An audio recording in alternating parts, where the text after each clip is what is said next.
I have this perspective that the body is an amazing healing machine if we're able to get out of our own way and listen to its signals. Now, one of the most direct ways I know to do that, and a technique that I've used in various forms in my private practice and in my life, is to have a conversation with the body, to literally talk to the body, to the parts of the body that are giving you signals or showing symptoms, and let that natural body wisdom flow. Now, time and again, I've seen how healing this can be. So in today's episode, I thought I'd share with you how to have a conversation with your body for healing. I'm going to give you my best 10 tips for mind-body dialogue so you can understand the process, know how to do it, and hopefully bring yourself some physical release. Let's do it. Welcome to the Be a Brilliant Human podcast with me, Joel Young. If you're looking to improve your life, to heal, to grow, and mature as an individual, but maybe you found that some of the personal development and consciousness stuff has given you the impression that you need to be super serious and vigilant to get anywhere meaningful, or feeling like maybe you're just not up to snuff, well, this show is here to remind you of your humanity, and in fact that's where your true joy and brilliance lies. With over 25 years of experience in the transformation biz and having developed MPA, one of the world's simplest, pressure-free approaches to growth and well-being, if I do say so myself, I'll be sharing tips, steps, and insights that'll help you navigate all the aspects of life as a growth-seeking being. On this show, it comes to you with a good dose of humour, maybe a smattering of colourful language, a reminder not to take things so personally, and most importantly, to be kind to yourself along the way. Make sure you hit that follow button, and let's get into it. Hello, and welcome to the Be a Brilliant Human podcast with me, Joel Young. I'm so delighted that you're here. We are at episode 103. We started season 2 at 100. That's season 2, episode 103. That means that if you'd like to see the show notes, and I will list out my top 10 tips in the show notes, you can go to www.beabrillianthuman.com/103. That's just that's not the letters, it's not words. It's the numbers. That's what I'm trying to say, the numbers. Good start, Joel. So, wow. This topic, I think, I'm surprised it's taken me this long to talk about this topic, to be honest. But I thought when it came to me to do this today, I thought, blimey, have I not talked about body dialogue before? It's a fantastic way to work with the body, to as I said in the intro, to get access to the body's natural wisdom. I think there's so much that can be gained in terms of our natural ability for our bodies to heal when we kind of find a way that our mind and our body can work together. So in a way, I want this to be quite a practical episode, and we're going to go pretty much after this little intro, we're going to go into the practical steps. But I want to say what I'm doing here is this isn't an official training. It's kind of a training, but it's not an official training. It's just my ideas, my perspectives. And because in this wonderful legal world or in the realm of physical healing, I need to give you a disclaimer. I'm not promising this will work and, make sure that you make your own decision to do what you do. I'm not liable for any of that stuff, all that legal stuff. So I think I've said enough anyway about that. But truly, it's like something, my intention here is that I want to make it possible for you to play with it, or at least open your mind, if you haven't heard of this before, to what's possible. It's something where I do recommend, if you're in the thick of something, then there are plenty of people on the planet that can give you expert help who've had training in this kind of thing. And honestly, there's many different versions. I think there's one called body dialogue therapy, which is like the most direct name for it.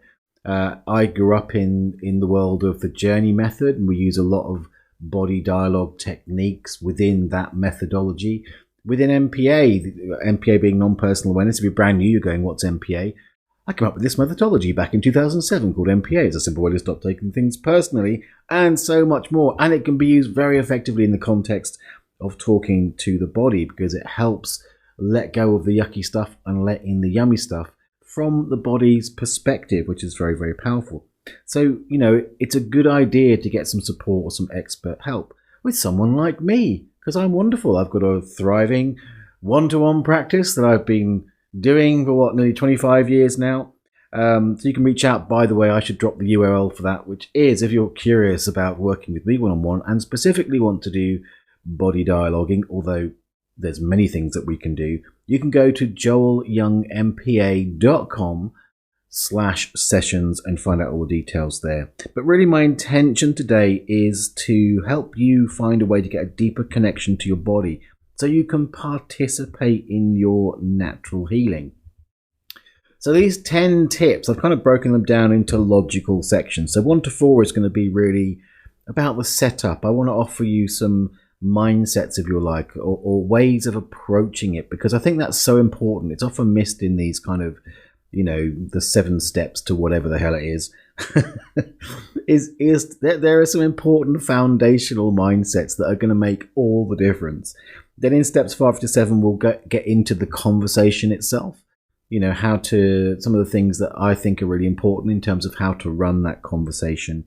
And then the tips 8 to 10 are your extra credit section. I'm going to offer some perspectives on some extra frills that you can include, maybe look at some of the nuances or things that can happen in the context of that conversation. So without further ado, my wonderful listener, let's dive into it. All right. So before we get into tip number 1, it's probably worth sort of laying the ground a bit about what am I actually talking about, having a conversation with the body. It's like, what's the sort of underlying, I guess, attitude or approach that comes with this? I mean, it is literally having a conversation, but it is one of those things as we go through it where I'm going to be asking you to make a leap of imagination or to use your creativity or your sort of natural insight. So the premise is that you have to kind of play the game of, or make the assumption that, you can actually talk to your body. You literally can have a conversation and it can respond. So there's a couple of things that I'll go into about that, but that's the basic idea. So the sort of situations, if you've got some kind of, say, a back issue. I've recently had a back issue. And one of the things that prompted me to do this episode was that, I got together. I regularly have meetings with some of the staff that do the work with the MPA Mastery, the practitioner training with me. They're also trained as MPA teachers, and we have sort of regular just support calls, not saying, my bloody back's gone. And of course, they pin me down and go, let's do some body dialoguing, some MPA and stuff like that. So if you've got something that happens, whether it's an accident that happens, that then creates a body issue, you can do it in that situation. If it's a chronic condition, you can go into that part of the body and have a conversation and see what the next steps are. Even if you've got a cold, there's a lot of colds around at the moment. So, people say, oh, it's terrible, 2-week cold. My girlfriend's was down for about a couple of weeks with that cold. These things can be helped to pass quicker, or at least be eased if you do some body dialoguing, which reminds me I didn't do that with her, which was a bit remiss of me, but there we go. We did some other stuff recently, but there we are. I digress. So there's different situations where it can come up, whatever comes up with you. If you've got, fungal toes, have a conversation with your toes, or even with the fungus, but I digress again. So there's different situations, but it's basically a leap of imagination to sort of go, okay, imagine I could have a conversation. What would that look like? So there we are. So my first tip number 1, is to give it your focus. So what do I mean by that? I think it's important to give it the attention it's due, or can certainly be supportive. Now, I'm not saying you can't sort of eyes open, walking along the street, in your mind, go and have a conversation with your body. That is absolutely possible, but it's certainly an advanced move. In the beginning, I would consider blocking some time off. It doesn't need to be a big, long, drawn out thing, although you can take the time with it. But literally, take time, sit down, do whatever it feels that will make you feel good. Maybe light a candle, whatever your jam is, really, that sets the scene. That says this is a specific segment of time that I'm going to dedicate my attention to this conversation with the body. and you turn your phone off, for crying out loud, put Facebook down, all those sort of things, and just give it your due. Now, for a lot of people, closing their eyes to do this can be really, really helpful. Again, it's not like you have to.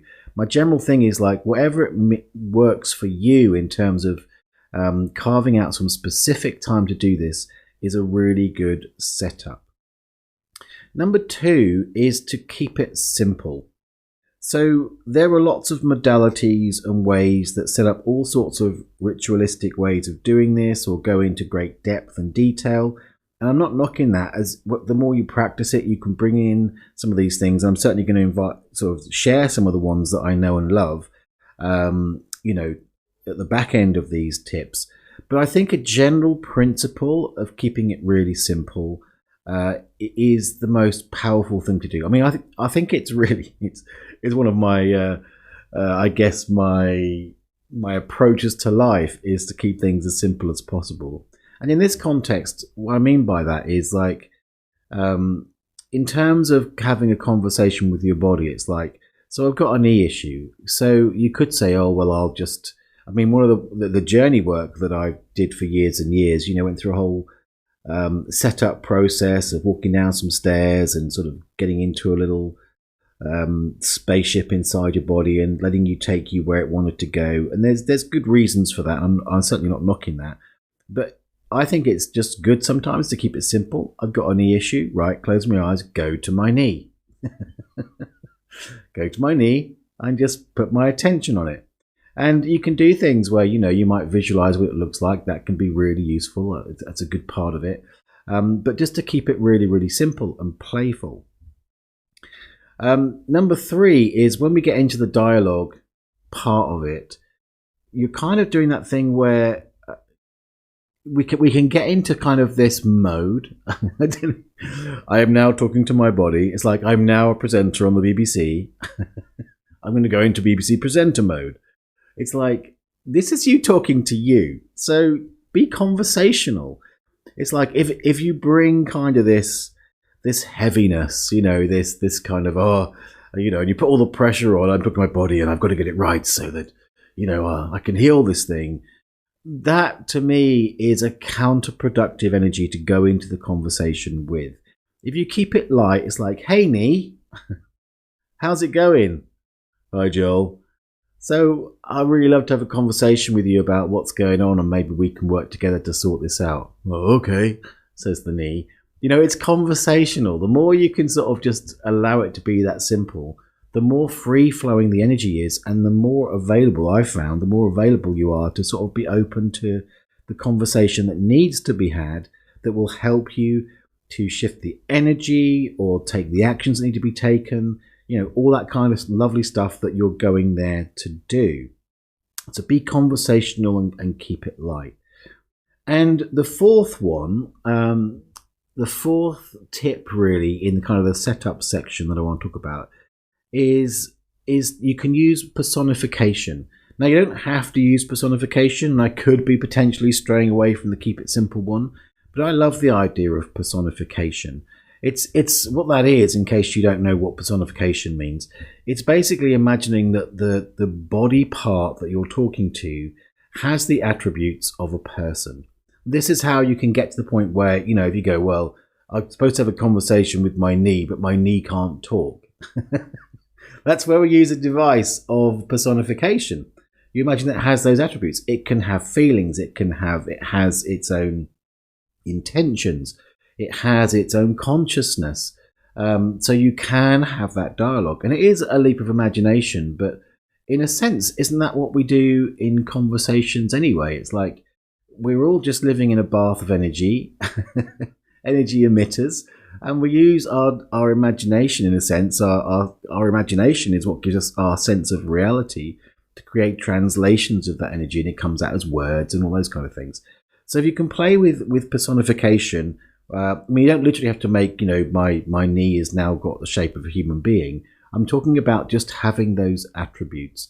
Because in a sense, the way that the body dialogue idea works is that the energy of a part of you tends to gravitate to a certain body part, or the impact of certain energetic, behavioral, emotional patterns or issues tend to show up in a certain part of the body.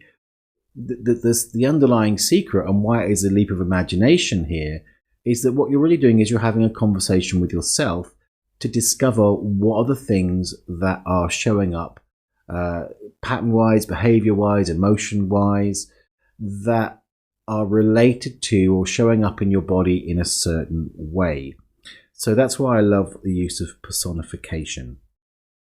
So that's the ground thing. Let me just sum up. I'm going to sum up each section as we go through. So firstly, give it your focus. Make sure you carve out some time for it. Keep it simple as much as you can. Just simply go there to the body part to begin the conversation. Be conversational about it. Be like, all right, mate, how you doing? Or whatever your thing is. I mean, if that's not you, don't do me. Do you? And keep it light. I mean, you can hit strong emotions at times, or you can go deep into issues. But do you know what I'm talking? Do you understand what I'm talking about? It's like you can keep it light, even though you're dealing with sometimes some heavy shit. You can be light about that. And finally, number 4 was to use personification. You just have to sort of agree. Just agree with me.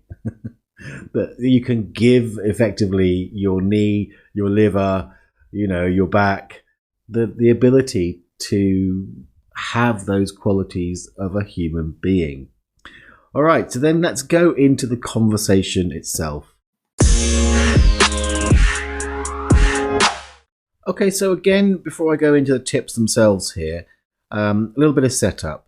So the premise is you're going to have a conversation. Now, maybe you don't need to set anything up in your mind, but it may be helpful to do so. So again, I said keep it simple, but it can be useful to imagine the scene. Different ways you can do that is you can sort of imagine what it looks like. So let's use the knee because I happen to go there. As I go, I'm just going to go there. And then it might be helpful to sort of see what it looks like. What does it look like in there? And you might see it symbolically. You might see it like, sort of anatomical way. It doesn't really matter, but it can be helpful to set the scene. And for some people, in order to have a conversation, it might be that you like to have a setting for the conversation. So in the journey method, we would use a campfire. We'd imagine the campfire and its nature was pure unconditional love. And it was a way to set the scene, or is a way when people who still practice the journey method, that's setting the scene. But there's other techniques that might use a boardroom. So if you're a business person, maybe it's more like we're going to sit in the boardroom and have that conversation, negotiate the deal. If that suits you more, you can set that scene. Or you can just sort of see what happens and let it come naturally. But in that, it's a 2-part conversation. So you've got to kind of imagine yourself there, the body part there in some form, and just literally have that conversation. So getting to my tips on that is, so we are tip number 5 is to be open.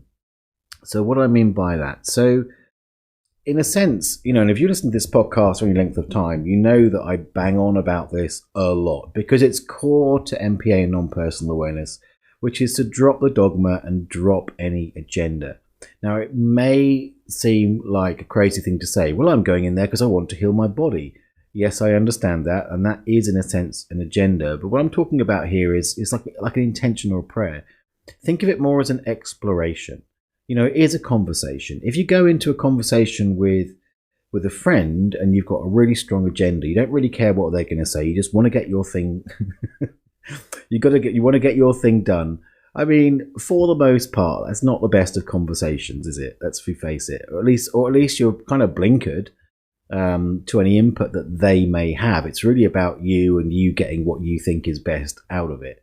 Whereas those conversations where you go and you sit with a friend and you're just exploring where it goes, and you can travel all sorts of different places you didn't expect and understand and get greater connection and come away from it feeling more connected, more alive normally, and like, that's a joyful experience. So that's kind of the approach I'm asking you to take with your body. Even if you're sick, even if you've got something going on, it's like you're going to go and have this conversation in an open way. Now, one of the ways that I see that sort of a lack of openness or an agenda can come in is the dogma, and one of the biggest dogmas is if you've come across any kind of body healing maps.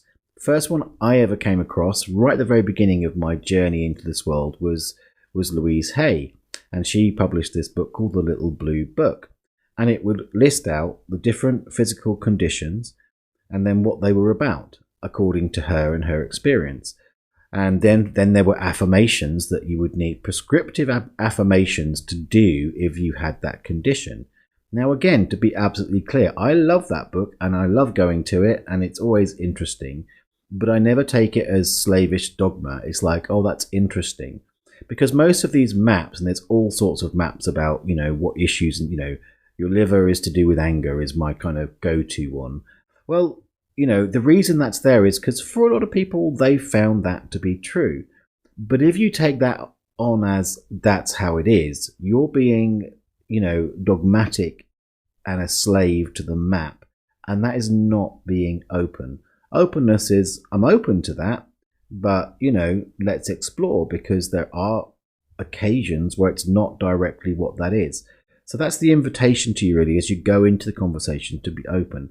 And also, don't dismiss things, because sometimes the body will tell you stuff and you're like that. Well, that's got nothing to do with it, or well, that's not a big issue. But it's a bit like working with children. I used to have a big bee in my bonnet about people who'd work with children and treat them like they were adults, and especially in emotional work, where what's a big issue for a child seems inconsequential to someone who's been for most of their adult life digging through trauma and all sorts, and then they project that onto the child, whereas for the child, and try and get them to go deeper and, feel more. And it's just like, the child's like, it's too much. But we can do that with the body as well. The body, in some ways, yes, it may reveal the deep, dark secrets of your past.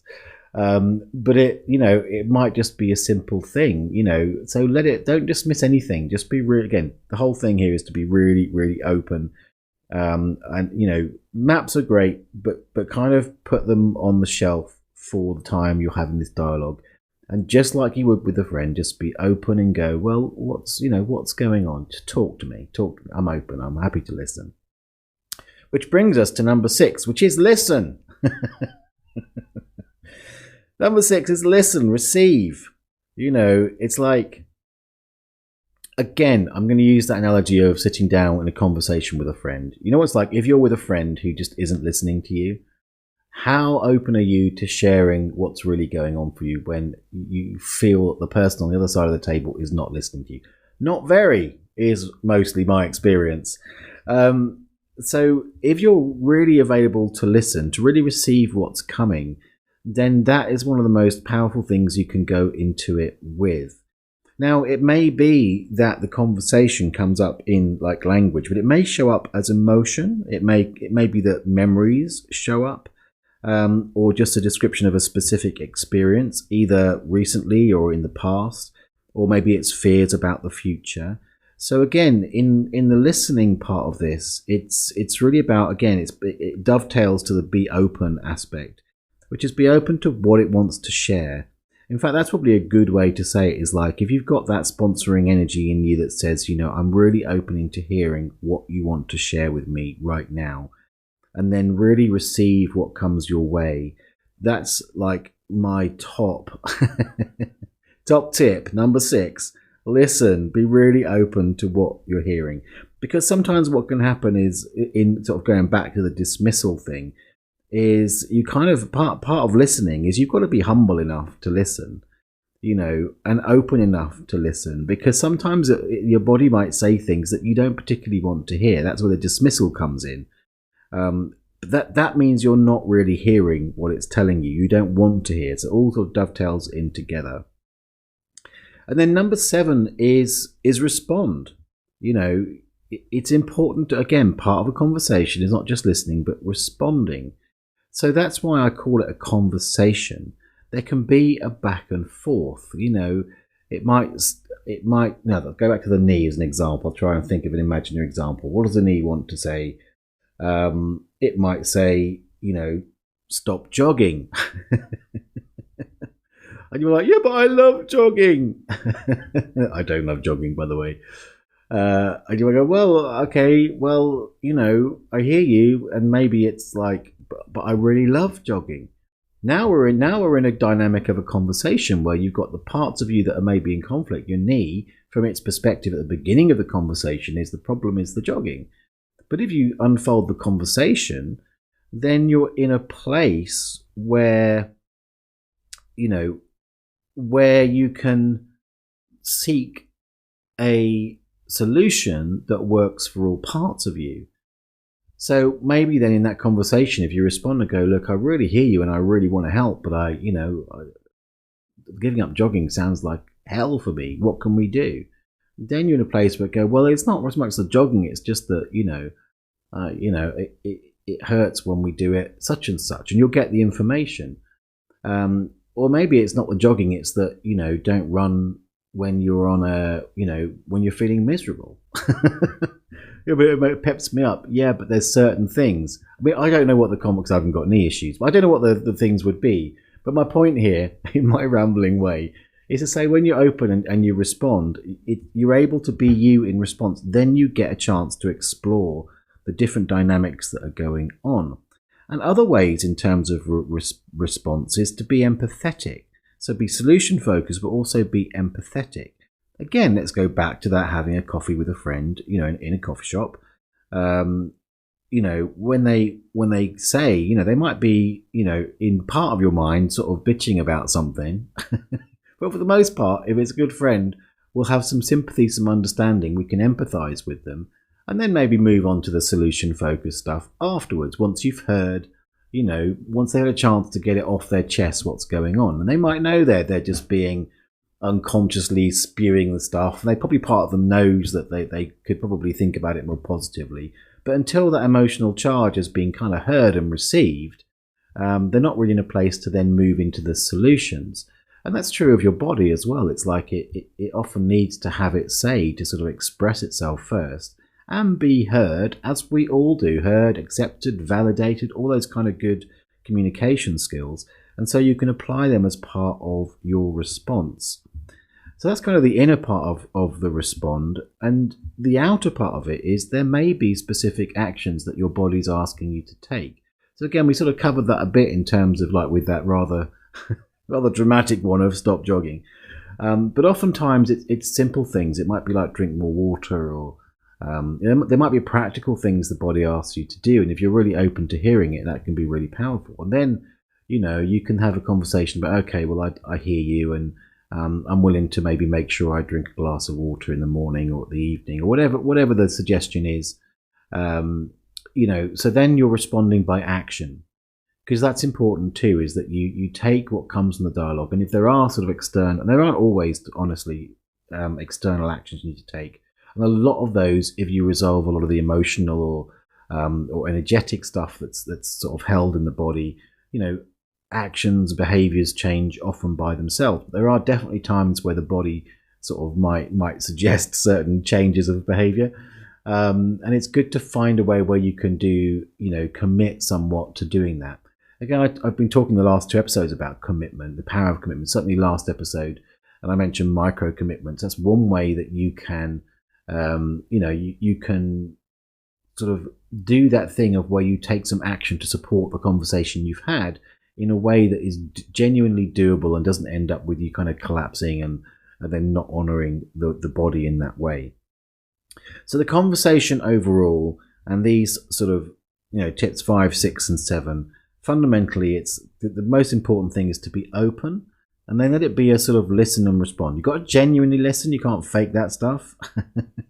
and you can't fake the openness either. Try and drop the dogma as much as you can. Any maps or ideas you've brought from other places. And then be mindful in your response to be sort of solution focused, empathetic, and, follow through on those actions. If you agree with your body to take certain actions, then do your best to keep to that commitment. And again, it's true of all of us. We are human. This is to be a brilliant human show. Sometimes you can have the best intentions to keep to the commitments and you might fall off the wagon.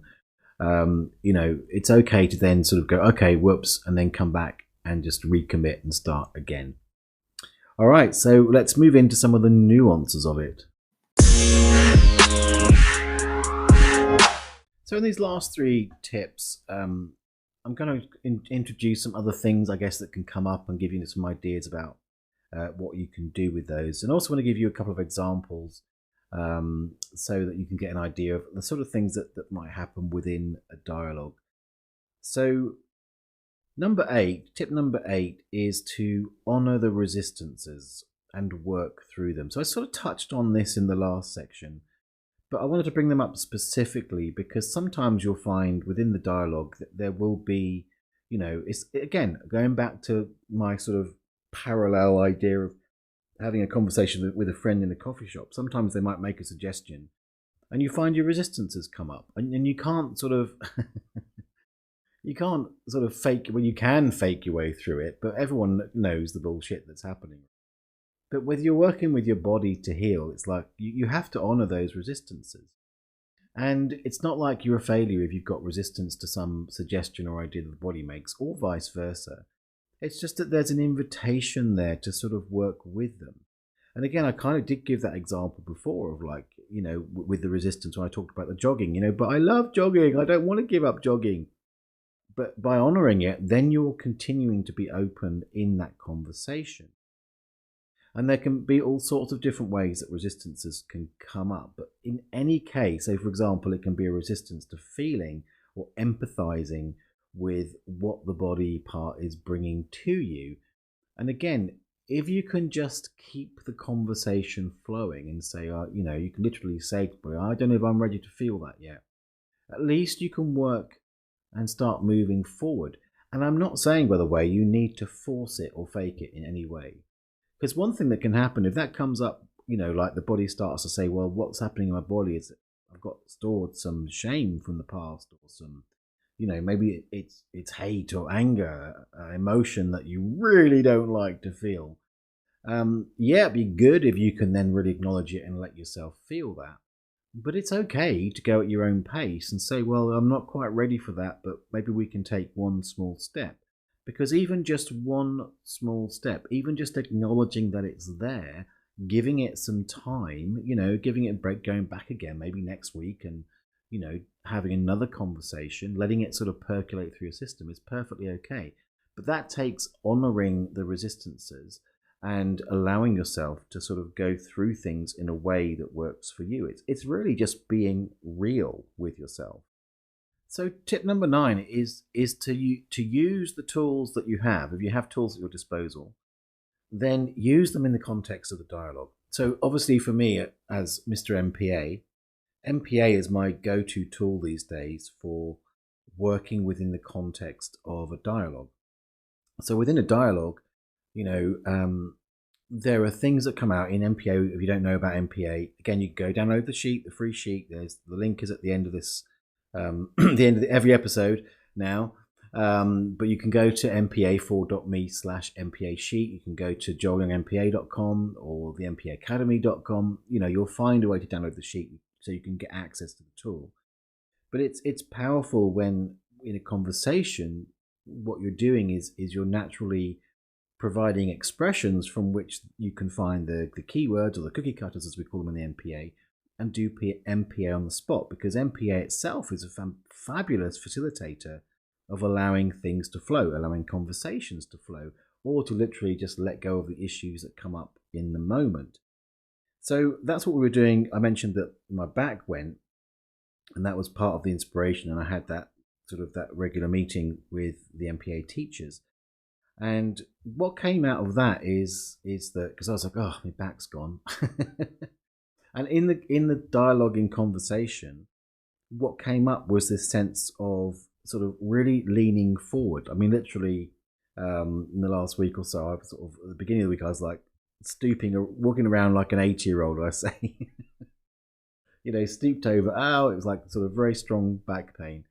And the whole idea of leaning forward became a cookie cutter I did some MPA with. And then I got the realization from doing that it was really because this year's been insane for me in wonderful ways, really, really good ways. I've had a lot of intent to get a lot of things out there and done. We started running the the MPA Mastery, the Practitioners Program, and I'm running that again in starting February. And for the most part, I've been pretty good at sort of really bringing fun and joy into my work. I love my work. But I think over this year, what it came to me was that I'd kind of started to go into that leaning forward. So rather than sort of just taking it easy, I'd kind of got on the sort of treadmill or the kind of pushing myself for certain outcomes, against all of my usual advice. But again, I'm human. And that showed up in my body. So from that realization, I was able to do an MPA on lean forward. And then what came was because often with MPA, you can do a letting go issue, which is to let go of that idea of leaning forward. And then what came as a thing to sort of step into was to stand tall and easy. So those are the words that came out in that conversation. And I used MPA to really help me embody them. And straight after that call, my back eased up a lot. So that's an example of using MPA in the context of the conversation. But if you have access to emotional work, or memory work, so there's a lot of stuff in NLP, for example. The Journey method used a lot of memory work, and a memory comes up. If you've got those tools, you can just, within the context of the dialogue, you can just do what it takes to help resolve the issues with memory work or emotion. If you know EFT, you can do some tapping in the context of the conversation. If there's another one I've heard of called the compassion key, you can use the compassion key. Whatever the tools are you have at your disposal, really go ahead and use them in the context of the conversation if it helps and it's there to do so. All right, number 10 is multiple issues or layers. Sometimes you'll find that the first part of the conversation isn't necessarily what you end up getting to, and this is part of being open. So an example of that was I had a client recently. She'd broken her wrist, and in the session we were doing some body dialoguing with the wrist to find out what was going on. Now initially it was an accident, so we sort of looked at what caused the accident and what was happening there. But as the conversation unfolded, it became apparent that there was something else going on that was kind of underneath the initial things that were showing as a result of the accident. And what we got down to was that there was a sense of, the message that was given, and often you'll find the body gives you a message or a lesson, was that it's okay to say no under pressure. And in a way, and I love looking at it symbolically, it was like she was sort of handcuffed by duty, and hence it showed up in her wrist. That's just me playing with the symbology of it. But in a sense, what she got out of it was that sense of, it's okay to say no. And when she got it and the dialogue unfolded, she was able to say what needed to be said, and the conversation was a very healing conversation. At the end of the session, she was like, oh, wow, there's no pain in that wrist. She had a cast on, or she has a cast on. It was only a couple of days ago. But from that, she felt like, suddenly the pain had gone. There'd been that sense of relief. And I'll see that time and time again. And I'm not saying that it won't sort of over time still have some healing pain. I don't know. I haven't checked back in with her. But time and again, when you get the message, the healing can happen really, really quickly. In fact, I'm going to talk next week. I'll give you a quick heads up. Next week, we're going to do an episode about using this kind of dialoguing approach as preventative approach to things, but also a support to when you go into surgery or into any kind of physically stressful condition, because it's incredibly powerful how that can benefit. That's a quick preview of next week. But that's an example where it seemed to be one thing directly related to the accident initially, but with a bit of a deeper conversation, we found that was something deeper and a bigger lesson. So it's okay if it starts off and you think that's a bit weird, but be open to there being multiple issues perhaps stored in the body, and that can come up within a single dialogue, or you may find, and can be especially true if there are ongoing or long-term issues that seem to return, it may be that part of your body is a place that will be a signal for you in general when something is going on in your life and it just is asking you to come and ask it. It's like, your recurring hip issue becomes your guru, When you're fully aligned, generally it's not a problem. It goes out and you go, okay, let me tell you what's happening. And where you need to come back into alignment. So there can be sort of multiple issues that relate to the same body part, which comes back to the dogma. Don't have the dogma of, oh, it's that thing again, so it's going to be the same issue. It may be, but it might not be. It might be something else. All right, so quick wrap up then. Firstly, let me know, do you have experience of this body dialoguing? Is it something like a revelation? If you've got any questions, you can ask me those questions in all the usual places. If you're watching this on YouTube, it's easy, after you hit the subscribe button, to leave me a comment. On podcasts, you're probably there's not really a place on podcasts for comments, are there? But there is a place on the website. You can go to the website, www.beabrillianthuman.com, and hit the leave me a message button. You can leave me a voice message. Or you can find me on social media for the most part, like Instagram, it's at Joel Young MPA. You can find me at MPA Rocks. On Facebook, there's always a post for each of these episodes. Find the post and just leave a comment. Let me know, what was your experience of this?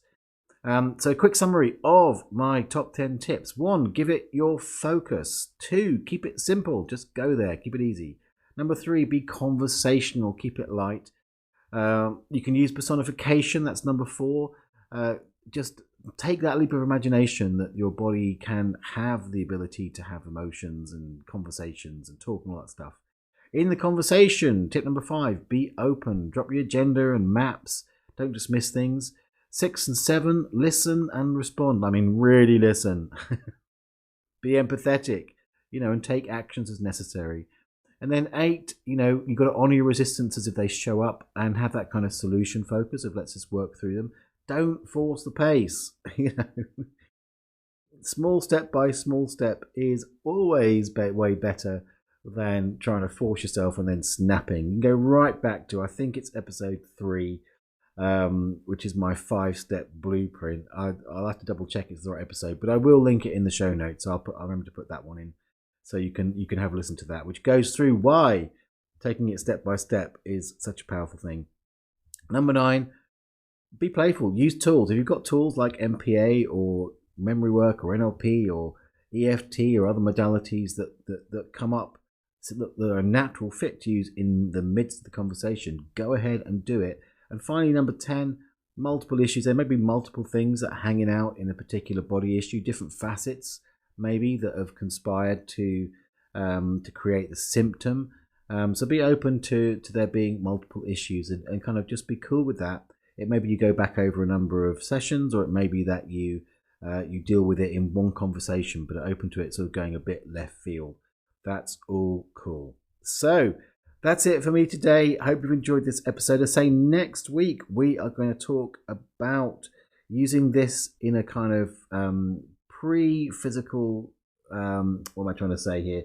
Well, preventatively really, and also as a support to your body. This is something I've done a lot of work with. In situations like surgery and other sort of potentially physical stressful conditions, where talking to your body is a wonderfully powerful and very supportive thing. That's it for me today. Big hugs to you all, and I will see you next time. Thanks so much for listening. If you've enjoyed this show, I'd love you to do me a solid and tell someone about it. They can find us on Spotify, Apple, Google Podcasts, and most other podcast platforms. Plus, if you visit the website, www.BABrillianthuman.com, you can share the show notes to social media and make my day. Also, make sure you hit that follow button, and if you haven't yet downloaded the MPA process sheet, head on over to joelyoungmpa.com and get your free copy today. Big love, and see you next time.